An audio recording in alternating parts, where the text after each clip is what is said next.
In this video, I'll guide you through how to add an admin to Basecamp.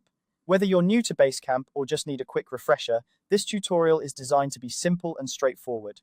Let's dive right in and get started. First, you'll want to open your preferred web browser and head over to basecamp.com. Once you're there, log into your account if you haven't already. It's important to have the necessary permissions to make administrative changes, so ensure you're logged in with an account that already holds admin rights. After you're logged in, look towards the top right corner of the screen. You'll see a menu labeled Admin Land. Go ahead and click on it.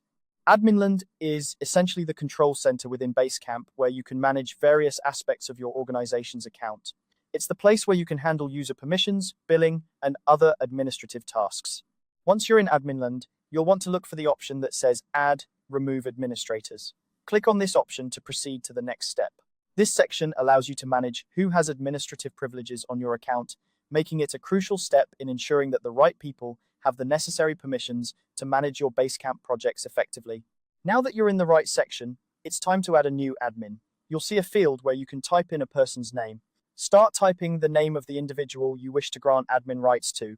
Basecamp will typically provide suggestions based on the names of people who are already part of your organization. If the person is not yet part of your Basecamp account, you'll need to add them to your organization first, as only existing members can be assigned admin rights. It's crucial to note that administrators must be part of your organization. In this case, administrators must be part of the team or group named Charles. Make sure that the person you are trying to promote to an admin role is already included in this group. If they're not, you'll need to invite them to join before proceeding. Once you've selected the correct person, you'll see an option labeled Grant Administrator Powers. Click on this button to finalize the process. By doing this, you're officially granting them the ability to manage projects and make administrative changes within your Basecamp account. Be mindful about who you grant these powers to, as admins have significant control over the account's settings and projects.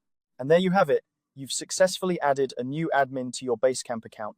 Remember, managing admin roles is a key part of maintaining an organized and efficient workspace, so it's always a good idea to periodically review who has these privileges and adjust them as necessary.